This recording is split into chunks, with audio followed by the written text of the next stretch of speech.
Et alors les rouquins, comment ils vont? J'espère que vous allez bien les gars. Écoutez, petit format vlog. Je suis actuellement dans un parc et j'espère que vous allez avoir un contenu de qualité. J'ai des oiseaux qui sont en train de se reproduire autour de moi. Il y a des avions, il y a des trains, il y a un mec qui bricole à côté. Donc j'espère que le son sera moins de qualité parce que je pense avoir des trucs intéressants à vous raconter. Alors, pourquoi on va faire des formats vlog dans cette chaîne? Tout simplement parce que je suis actuellement en déplacement et donc c'est beaucoup plus simple pour moi d'allumer un téléphone et de mettre un micro-cravate plutôt que de transporter tout mon matériel audiovisuel. Et ensuite aussi c'est parce que je le fais déjà de manière spontanée. Je passe généralement des coups de fil à des potes pour leur expliquer ou leur raconter quelques réflexions que j'ai sur les thèmes économiques, financiers, politiques, d'actualité, sur la liberté, etc. Et donc, comme j'essaie de construire une communauté sur Internet, ça serait quand même plus malin d'allumer et de me filmer en l'expliquant, d'accord? Donc aujourd'hui, à mon avis, tu devrais quand même rester sur cette vidéo parce que je vais te raconter une belle histoire qui potentiellement pourra te faire gagner de l'argent. Donc ça peut être quand même assez intéressant. Je vais te parler aujourd'hui d'une position que j'ai sur mes actions qui est une de mes plus grosses positions. Donc ça représente une belle partie déjà de mon patrimoine action et je pense que ces actions-là c'est possible, elles feront entre x5 et x10 dans les 5 à 10 prochaines années, je pense. Donc accroche ta ceinture, je vais te raconter. Alors on va parler de quoi? On va parler aujourd'hui des mines aurifères, donc en gros des mines d'or. Alors là, tu dois être assis sur ta chaise et tu vas te dire, bon ok, le mec là, il est en train de m'expliquer que les mines d'or, c'est révolutionnaire et que ça va faire x10, alors que c'est un business qui existe déjà depuis 3000 ans. Donc, il est où elle est où la fusée dans l'espace? Il est où l'iPhone avec 18 écrans? Alors, il n'y en a pas. C'est un business model extrêmement simple, une mine d'or. Une mine d'or, c'est une entreprise qui fait un trou dans le sol, elle extrait de l'or et puis elle le vend sur le marché. Et elle fait beaucoup d'argent si son prix d'extraction n'est pas cher par rapport à son prix de vente. Donc, c'est tout con, une mine d'or. Alors, pourquoi ça pourrait faire x10? Alors, une mine d'or, elle fait beaucoup d'argent quand le delta entre le prix de l'or et le prix de l'énergie est très élevé. C'est-à-dire, quand l'énergie est pas chère en or, alors une mine d'or fait énormément d'argent parce que ses coûts sont très faibles et son chiffre d'affaires est très élevé. Et donc aujourd'hui, on est actuellement dans une situation où le prix de l'or est très très élevé par rapport au prix de l'énergie. Et donc, ça veut dire qu'aujourd'hui, en ce moment même, quand je suis en train de faire cette vidéo, les marges de ces entreprises-là, les mines d'or, sont extrêmement élevées. Elles font des marges de malades. Donc déjà, ce sont des entreprises extrêmement rentables. Après, il y a un paradoxe sur ces entreprises. Depuis 2023, les free cash flow de ces entreprises de mines d'or ont été multipliés par 11, ce qui est énorme. Mais leur prix n'a été multiplié que par 2,5 depuis 2023. Donc en fait, ça veut dire quoi? Ça veut dire que si on veut racheter les mêmes free cash flow qu'en 2023, les mêmes, il faudrait que le prix actuel de ces entreprises-là soit multiplié par 5. Ça veut dire que si tu veux acheter ces entreprises au même prix qu'en 2023 par rapport à leur free cash flow, il faudrait que le prix soit multiplié par 5. Ce qui est un vrai paradoxe avec ces entreprises, c'est que leur prix a presque doublé, plus de doublé d'ailleurs. Le prix de l'or a plus que doublé aussi, mais elles sont moins chères qu'avant la montée du prix de l'or. D'accord? Alors pourquoi? Donc il y a plusieurs raisons, il y a plusieurs explications à ça. Je ne vais pas rentrer dans les détails déjà sur pourquoi l'or monte, pourquoi il va continuer à monter, etc. Ça, sinon la vidéo elle serait beaucoup trop longue et ce n'est pas le sujet. L'or, donc on va partir du postulat finalement que l'or va monter encore beaucoup pendant plusieurs années, voire plusieurs décennies. Les entreprises aujourd'hui qui produisent les mines d'or, elles n'ont pas monté tout simplement parce que les acheteurs aujourd'hui qui ont fait monter le prix de l'or, qui sont grandement les banques centrales, elles n'achètent pas des mines d'or, elles achètent de l'or seulement. Et c'est un secteur qui a été beaucoup délaissé par les particuliers, mais aussi par les professionnels. Les mines d'or, il y en a juste une ou deux, je ne sais plus, dans le S&P 500, elles représentent quasiment rien. Et le secteur des mines d'or, c'est un secteur qui s'est mangé un bear market gigantesque depuis 2011 jusqu'à 2025. Et avant ça, ils étaient sur un espèce de plateau. Donc en fait, grosso merdo, si tu mettais du pognon dans des mines d'or, ça fait à peu près 20 ans que personne n'a gagné d'argent sur ce secteur. Donc c'est un secteur qui a été délaissé oublié complètement par les professionnels et par les particuliers. C'est un secteur assez petit, hein, c'est 550 billions, donc milliards de dollars. Donc c'est très petit comparé au reste. Ça représente, me semble-t-il, 0,45-0,50%, 0,5% pardon, de la market cap totale des actions. Donc en gros, c'est moins la valorisation des mines d'or, c'est moins de 1% de la valorisation de toutes les entreprises du monde. Historiquement, quand on était sous un gold standard, c'était plus autour des entre 7 et 11%, ça dépend si on inclut dedans les autres mines.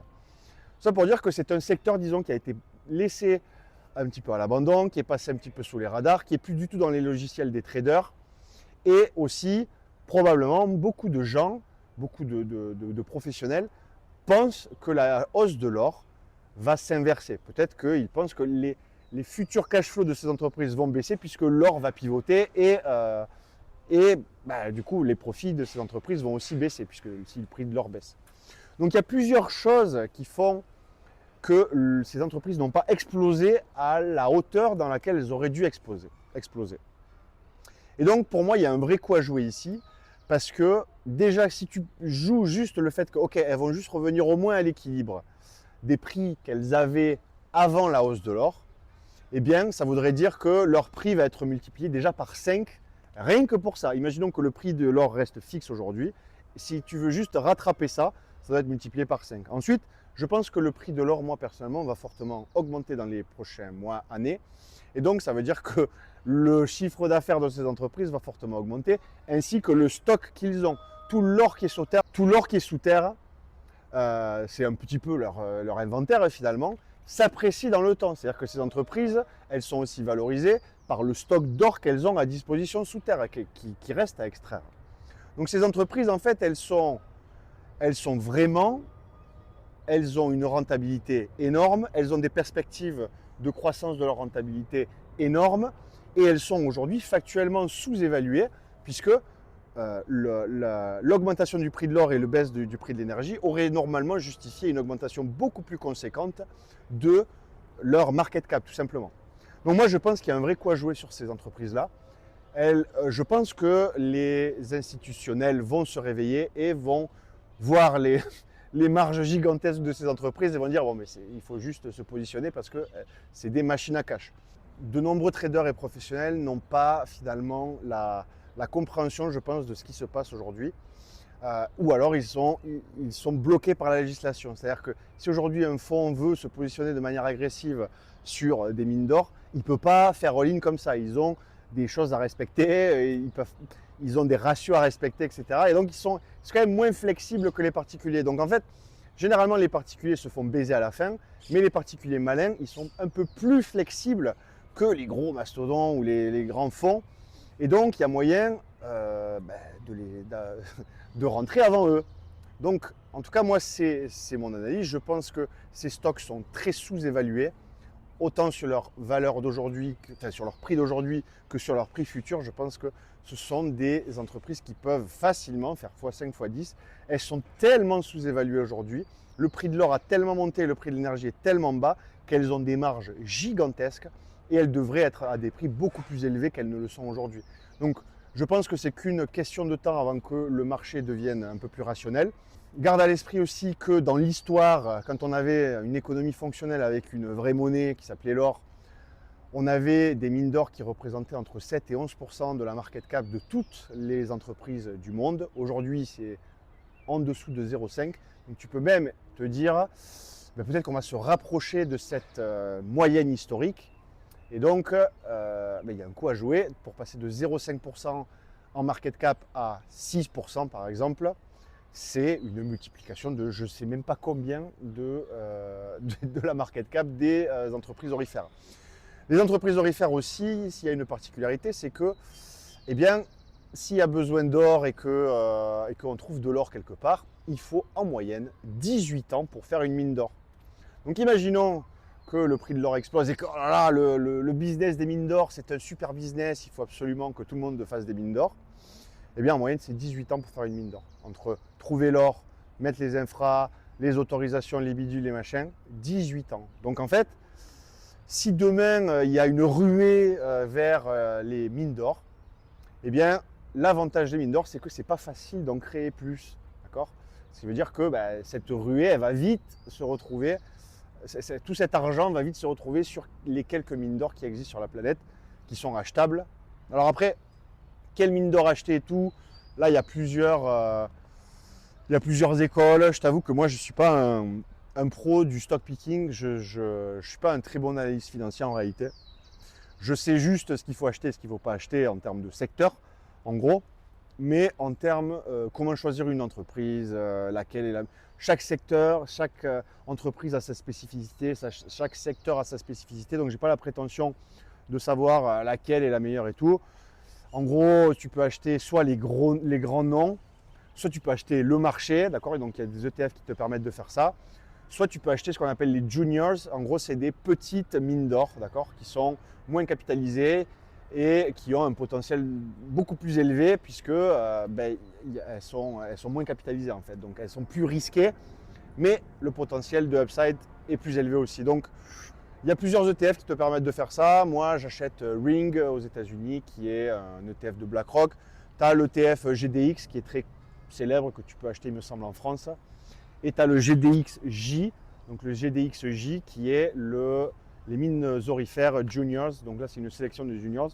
Ce n'est pas toutes les juniors parce qu'il y a des juniors qui sont encore plus petites, etc. Donc là, il faut vraiment aller dans des fonds spécifiques et tout. Mais voilà, moi en tout cas, c'est ce que je fais. Moi, j'ai une grosse position sur ces ETF, on va dire. Je ne vais pas parler des mines d'argent et de l'argent, c'est un autre paradoxe aussi. Il y a des choses très intéressantes sur l'argent aussi. Mais aujourd'hui, c'était juste pour aborder ce sujet des mines d'or. Je pense qu'on est sur des actifs qui sont extrêmement peu chers. Et je pense que tu peux essayer d'écouter ce que je viens de raconter et faire tes propres recherches. Donc voilà, j'espère que cette vidéo t'a intéressé. J'espère que tu as pu bien écouter ce que j'avais raconté malgré les bruits environnants. J'ai fait ça un peu en freestyle, je n'ai pas vraiment préparé. Donc si c'est un peu brouillon, excuse-moi. C'est un peu l'idée aussi d'un vlog, c'est de laisser un peu ça comme ça vient. Si tu as des questions, n'hésite pas à les laisser en commentaire, je répondrai avec plaisir. Ou si tu veux que j'aborde d'autres sujets éventuellement comme ça de manière un peu spontanée, j'ai quand même pas mal d'avis sur 2-3 trucs. Donc si tu veux que j'aborde ces sujets-là, n'hésite pas. Et puis voilà quoi. C'était le Galt. Ciao!